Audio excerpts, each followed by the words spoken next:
Recharge नहीं करवाओगे तो मैं आपका नंबर अभी डीएक्टिवेट कर देती हूँ। अब भी कर दो अब भी। क्या चैलेंज कर रहे हो क्या सर हम लोगों को? नहीं आपको चैलेंज नहीं कर रहा हूँ, मेरे पास पैसे नहीं, अगर आप रिचार्ज करवा देंगे तो अच्छा होगा, करवा दीजिए। मैं आपका नंबर बंद ही कर देती हूँ। मत करना गा, कहूँ मन फोन लगा सकते हैं कहूँ कभार के। मराठी डीजे सॉन्ग सर।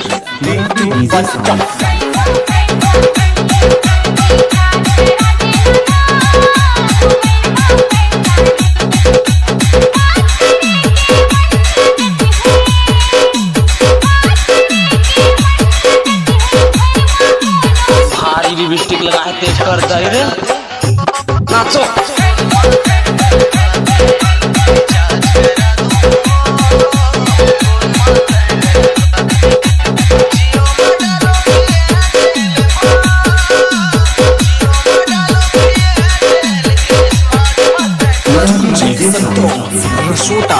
डीजे राकेश तनाउट।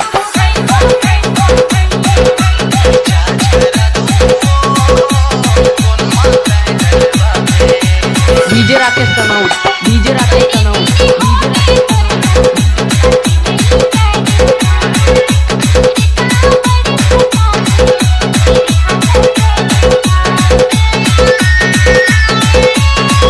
मराठी डीजे सॉन्ग तनाउट डीजे।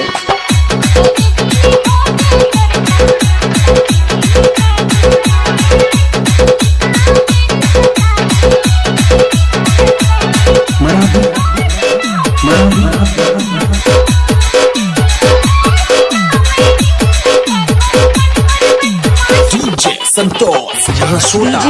डीजे राकेश तनाउट।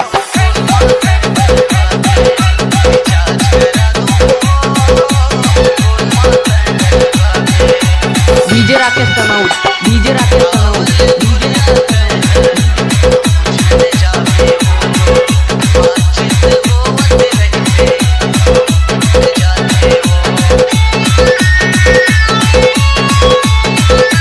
तनाउट डीजे।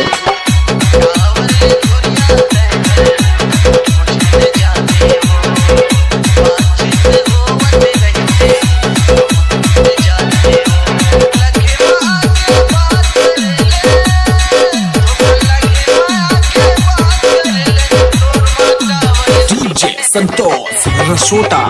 डीजे राकेश तनाउट।